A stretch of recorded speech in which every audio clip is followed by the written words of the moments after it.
Welcome to school of merit. যারা যারা এই মুহূর্তে আমার ক্লাসটি দেখছো, প্রত্যেকে আমার পক্ষ থেকে স্কুল অফ মেরিটের পক্ষ থেকে অনেক অনেক শুভেচ্ছা জানাচ্ছি। আজকের এই ক্লাসটি মূলত ত্রিপুরা ইউনিভার্সিটির আন্ডারে তোমরা এবছর যারা বিএ ফিফথ সেমিস্টারে পড়াশোনা করছো, আসন্ন পরীক্ষার জন্য তোমরা যারা প্রস্তুতি নিচ্ছ তোমাদের জন্য। তোমাদের যাদের পলিটিক্যাল সায়েন্স রয়েছে, সেই পলিটিক্যাল সায়েন্সের ইম্পর্টেন্ট কোশ্চেন অর্থাৎ ফাইনাল সাজেশন নিয়ে আমি আজকে তোমাদের সাথে উপস্থিত হয়েছি। আমাদের যে স্কুল অফ মেরিট থেকে ফাইনাল সাজেশন দেওয়া হয়েছিল, তোমরা অনেকে আমাদের সাজেশন নিয়ে কনফিউজড হয়ে আছো, কারণ সাজেশনে লেখা রয়েছে 2024, কিন্তু এখন তো চলছে 2025।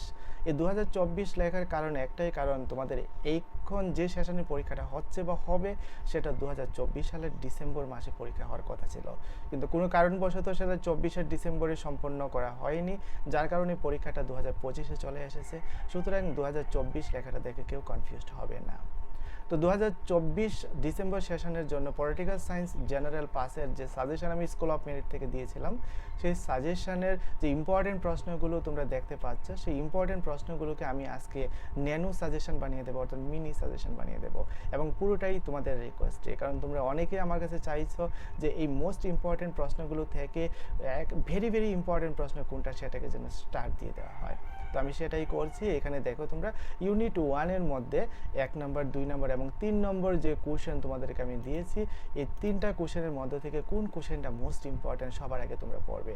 যেমন এখানে একটা কোশ্চেন আছে তোমাদের ন্যাশনাল পাওয়ারের উপরে, একটা কোশ্চেন তোমাদের দিয়েছিলাম নন স্টেট অ্যাক্টরের উপরে, এবং আরেকটা কোশ্চেন তোমাদের দিয়েছিলাম যে discuss the various causes of the crisis in territorial states. এই তিনটা প্রশ্নই মোস্ট ইম্পর্টেন্ট। যারা 3টা প্রশ্নই পড়বে, তোমাদের কারোরই পরীক্ষাতে প্রথম ইউনিট থেকে প্রশ্ন ছুটবে না।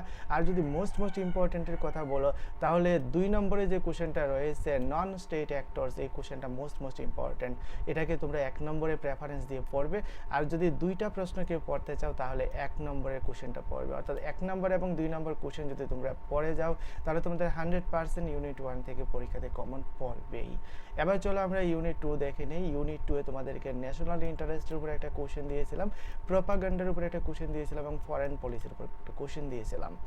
যদিও ফরেন পলিসির উপর পরীক্ষাতে কোশ্চেন আসবে, কিন্তু ফরেন পলিসির ভিতরে অনেকগুলো পার্ট রয়েছে, কোন পার্টটা আসবে সেটা বলা যায় না। তার জন্য ইম্পর্টেন্ট হিসেবে আমি 3 নম্বরটাকে উল্লেখ করছি না। তবে এখানে 1 নম্বর এবং 2 নম্বরের যে 2টা প্রশ্ন রয়েছে, ওই 2টাই প্রশ্নই বেশি ইম্পর্টেন্ট, এবং এই 2টা প্রশ্নের মধ্যে থেকে কোন কোশ্চেনটা পরীক্ষাতে 100% আসবে। আমার তো মনে হচ্ছে 1 নম্বরের কোশ্চেনটাই বেশি ইম্পর্টেন্ট, এবং এই 1 নম্বরের কোশ্চেনটাই পরীক্ষাতে আসার সম্ভাবনাটা খুব বেশি। এবার চলো আমরা দেখে নিই ইউনিট 3 থেকে তোমাদের কি কি কোশ্চেন আমি দিয়েছিলাম। ইউনিট 3 থেকে তোমাদের প্রথমত দিয়েছিলাম হিউম্যান রাইটসের উপর একটা কোশ্চেন, নিউ কলোনিয়ালিজমের উপর দিয়েছি, এবং কোল্ড ওয়ারের উপর দিয়েছি।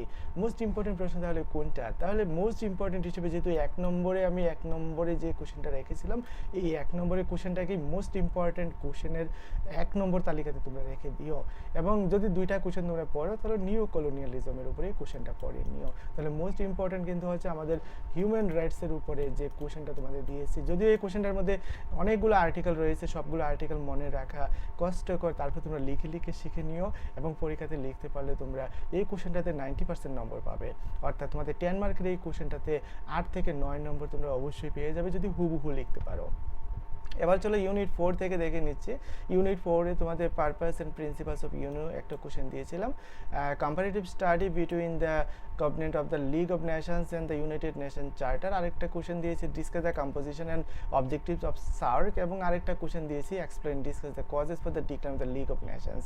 সবগুলোই প্রশ্ন ইম্পর্টেন্ট, এবং এই তালিকায় যদি আরও 5টা প্রশ্ন তোমাদের রাখতাম, সেই 5টা প্রশ্ন তোমাদের কাছে ইম্পর্টেন্ট মনে হতো, কারণ এই ইউনিট 4টা এতটাই কনফিউজড যে এই ইউনিট থেকে আমরা মোস্ট ইম্পর্টেন্ট হিসেবে কোন কোশ্চেনটা বাছাই করব সেটা বলা মুশকিল। তাহলে চলো আমরা সুপার স্টার দিয়ে দিই একটা কোশ্চেনকে, সেটা হচ্ছে সার্কের যে কোশ্চেনটা।